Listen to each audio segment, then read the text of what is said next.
காங்கிரஸ் சார்பா நான் கொஞ்சம் பேசிடுறேன். பேசுங்க. மாண்பு பேரவைத் தலைவர்களே, மேடம் நான் உங்க சார்பா பேசிடுறேன். மேடம் பேரவைத் தலைவர் அவர்களே, உங்களுடைய மூத்த உறுப்பினர் சொன்னாரு, நீங்க மேலூர்ல நின்னீங்க, நாங்க தான் காரணம் அப்படின்னு. நிறைய இடத்துல இந்த திமுக அடிக்கடி சொல்லிக்கிட்டே இருக்கிறாங்க, காங்கிரஸ் ஜெயிச்சதுக்கு நாங்க தான் காரணம், விசிகா ஜெயிச்சதுக்கு நாங்க தான் காரணம், ஐஎம்எல் ஜெயிச்சதுக்கு நாங்க தான் காரணம்னு. நாங்க பதிவு பண்ணிடுறேன், இல்ல இது ஒரு ஜனநாயக விவாதம், பதிவு பண்ணிடுறேன்.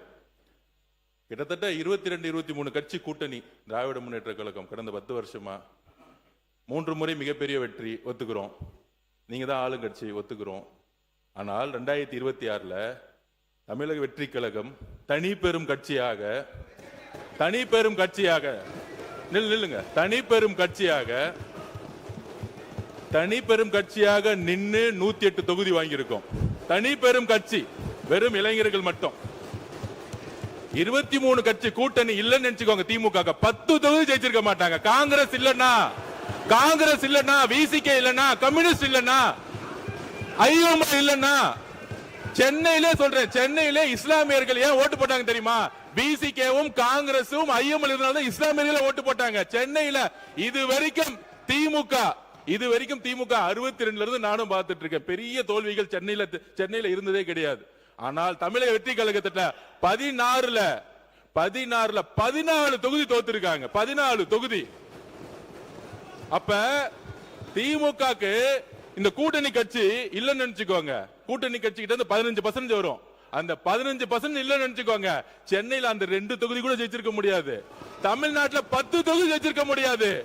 நீங்க இன்னைக்கு எதிர்க்கட்சியா உட்கார்ந்தது காரணம் காங்கிரஸ், நீங்க எதிர்க்கட்சியா உட்கார்ந்தது காரணம் கம்யூனிஸ்ட், நீங்க எதிர்க்கட்சியா உட்கார்ந்தது காரணம் ஐஎம்எல், நீங்க எதிர்க்கட்சியா உட்கார்ந்தது காரணம் விசிகே, நீங்க எதிர்க்கட்சியா உட்கார்ந்தது காரணம் கூட்டணி. இத ஞாபகம் வச்சுக்கோங்க.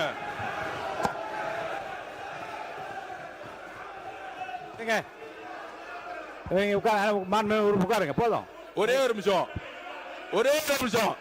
எங்களை மாதிரி திமுக தனியா நின்று ஒரு தேர்தல் 50 சொல்லுங்க பாப்போம், 50 சொல்லுங்க பாப்போம். ஒரே ஒரு தேர்தல் திமுக தனியா நின்று 50 சொல்லுங்க. அப்பதான் இந்த கூட்டணி கட்சியோடைய அருமை திமுக தெரியும். உட்காருங்க. மாண்பு உறுப்பினர் பாருங்க, விவாதம் திசை திருப்பி கொண்டிருக்கிறது. உறுப்பினர் கோவை செடியன் மட்டும் பதில் சொல்லலாம். உறுப்பினர் கோவை செடியன் மட்டும் அனுமதி பதில் சொல்லலாம். இனி இந்த விவாதம் புள்ளி வைக்க விரும்புகிறேன். கோவை செடியன் பதில் சொன்ன அடுத்த கட்டத்துக்கு போக வேண்டும். உட்காருங்க, அவர் மட்டும் தான் பேசணும். மாண்புமிகு பேரவைத் தலைவர் அவர்களே, நீங்கள் எல்லாம் வெற்றி பெற்றதற்கு எதிர்க்கட்சியில் இருப்பதற்கு நாங்கள் தான் காரணம் என்கிறார். நான் ஒன்றை சொல்ல விரும்புகிறேன். ராஜீவ்காந்தி படுகொலை பாரத பிரதமராக ஆனதற்கு பிறகு ஒற்றை இடத்தில் தான் துறைமுகத்தில் வெற்றி பெற்றார். ராஜீவ்காந்தி தான் சொல்ல, ராஜீவ்காந்தி படுகொலையான பொழுது ஒற்றை இடத்தில் தான் ஜெயித்தார், துறைமுகத்தில். வேடிக்கையோடு சொல்லுவார், கடலாடி வருவாய் என காத்திருந்தேன் வரவில்லையே தம்பி என்று சொல். அது ஆக அதையும் ராஜினாமா செய்தார். வெறும் 0 திராவிட முன்னேற்ற கழகம், 0லிருந்து தமிழகத்தை ராஜ்யமாக ஆண்ட இயக்கம் திராவிட முன்னேற்ற கழகம். வெற்றி தோல்வி வரும் போகும், அது நிரந்தரம் அல்ல. அதற்காக விடாப்பிடியாக பேசுவது என்பது நியாயமும் அல்ல, முறையும் அல்ல. எதையும் எதிர்கொள்ள திமுக தயார்.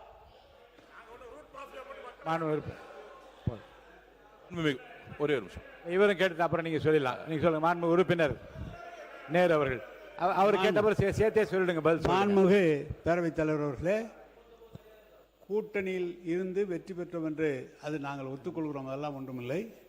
எங்களுடைய கூட்டணியில் இருந்து வெற்றி பெற்றவருடைய ஆதரவோடு தான் நீங்கள் இன்றைக்கு ஆட்சி அமைத்திருக்கிறீர்கள். அதை செஞ்சு உங்களுக்கு அவ்வளவு ரோசமா தனியா நின்னா அவரை வெளியே அனுப்பிச்சுட்டு ஆட்சி வந்தீங்க. ஏன் வெளியே, ஏன் அவர் 80ல தோத்து போய் நின்ன போது காங்கிரஸை கை கொடுத்தது திமுக இல்லைன்னா காங்கிரஸே வந்திருக்காது. எப்படி அப்படி சொல்றது? சவால்கள், எதிர் சவால்களுக்கு ஒரு முற்றுப்புள்ளி வைக்கிறேன். மாண்பு பொதுப்பணித்துறை அமைச்சர், இதோடு இந்த விவாதத்துக்கு முற்றுப்புள்ளி வைத்து விட்டு மானிய கோரிக்கைக்குள் நான் போக வேண்டும். மாண்புமிகு பேரவைத் தலைவர்களே, இங்கு ஒவ்வொரு கட்சிக்கும் தனித்த அடையாளம் இருக்கிறது. ஒரு தேர்தல் முடிஞ்ச பிறகு யாருடன் சேர வேண்டும், யாருடன் ஆட்சி அமைக்க வேண்டும், அந்தந்த கட்சியோட நிலைப்பாடு. இது யாருக்கும் அடிமை கிடையாது. ஒரு தேர்தல் முடிஞ்சவன கூட்டணி முடிஞ்சிடும். நம்பர் 1. நம்பர் 2 சொல்றது, மூத்த உறுப்பினர் சொன்னாரு, நாங்கள் யாருடைய தோல்விகளையும் நாங்க வந்து எதையுமே வந்து தவறா பேசல. நாங்க சொல்ல வருதுன்னா திமுக வந்து இவர்களால தான் கூட்டணி கட்சி வெற்றி பெறுதுன்னு ஒரு ஆதிக்க மனப்பான்மை இருக்கு பாத்தீங்களா? அந்த ஆதிக்க மனப்பான்மை தான் நாங்க கொஸ்டின் கேட்கிறோம். அந்த ஆதிக்க மனப்பான்மை தவறு. எல்லாரும் சேர்ந்து தான் ஒரு வெற்றியை உருவாக்கி இருக்காங்க. அதை பதிவு பண்றோம். எல்லா கட்சிகளும் சேர்ந்து ஒரு கூட்டணி உருவாக்கிய பொழுது அந்த வெற்றிக்கான காரணம் எல்லா கட்சிகளும் சமமா சொல்லணும். நாங்க என்னாலதான் நீங்க வெற்றி பெற்றீங்க, என்னாலதான் விசிக வெற்றி பெற்றது, என்னாலதான் நீங்க வந்து இந்த இடத்துல அந்த ஆதிக்கம் தவறுங்கிறத நாங்க பதிவு பண்றோம். மாண்பு உறுப்பினருக்கு முற்றுப்புள்ளி வைக்கிறேன். வெற்றியும் தோல்வியும் மக்களாலே வந்தது, ஏற்றுக்கொள்வோம். மாண்பு உறுப்பினர் தலவாய் சுந்தரம் ஒரு கேள்வி கேட்கிறேன், கிளாரிபிகேஷன். மாண்பு உறுப்பினர் தலவாய் சுந்தரம் வாங்க. என்ன இப்ப என்ன நீங்க பேச விரும்புறீங்களா? உட்காருங்க. மாண்பு உறுப்பினர் KN நேரு அவர்கள். மாண்புமிகு பேரவைத் தலைவர் அவர்களே, எங்களால தான் அவங்க வெற்றி பெற்றாங்கன்னு நாங்கள் சொல்றோம். இல்லை அவங்களும் சேர்த்து தான் நீங்க வெற்றி பெற்றாங்க. நாங்கள் தனியா நின்னாங்க, அவங்க எங்களை விட்டுட்டு. எங்கேயாவது தமிழ்நாட்டில் இடத்த வெற்றி பெற்றிருக்காங்களா கேளு. வெற்றி பெற்றிருக்காங்க கேளு. திமுக இல்லைன்னா அவங்க வெற்றி பெற முடியாது. போதும், இந்த கேள்வி போதும். அவை முன்னவர் போதும்.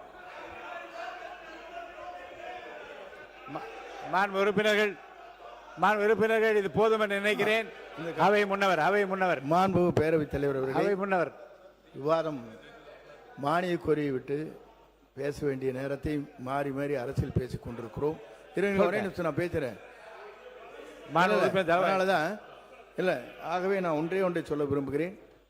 97 பேர் வச்சுட்டு ஒரு ஆட்சி, அவங்களுடைய சப்போர்ட் நீங்க பண்ணிட்டு அவங்களுக்கு ஏதாவது ஹெல்ப் பண்ணீங்களா?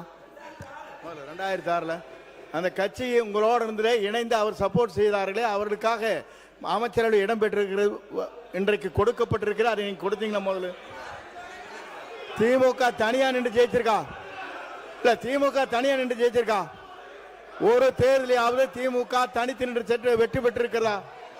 சொல்லுங்க. அப்புறமா நாங்க மாண்பு உறுப்பினர் KN நேரு அவர்கள் இந்த பதில்.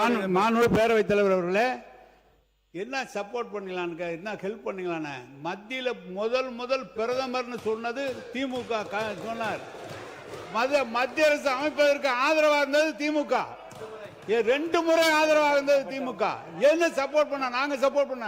இவங்க மட்டும் 26 பேர் சார் சொல்றேன், நான் சொல்லிடுறேன். 26 பேர் இல்ல, பாமகவை சேர்ந்த 21 பேர், 22 பேர் அன்னைக்கு இருந்தாங்க. பாமகவை சேர்ந்த 22 பேர் இருந்தாங்க. எனவே இவங்க ஆதரவு மட்டுமல்ல, பாமக ஆதரவு எங்களுக்கு இருந்தது. எங்களுடைய ஆதரவுல மத்திய அரசு அமைச்சிட்டு இவங்க எங்களுக்கு ஹெல்ப் பண்ணாங்களான்னு கேட்கிறார். ரொம்ப நீங்க மாண்பு உறுப்பினர் KP அன்பழகன் விவாதத்தை தொடங்கலாம். மாண்பு உறுப்பினர் KP அன்பழகன் விவாதத்தை தொடங்கலாம். இல்ல I mean, I don't allow anyone to speak now. Only KP Anbazhagan. மாண்புமிகு பேரவைத் தலைவர் அவர்களே, மாண்பு அவை முன்னவர் பேசிடுங்க. போதும், இதோட கடைசியை இறுதியா முடிச்சுக்கலாம். பேசுங்க.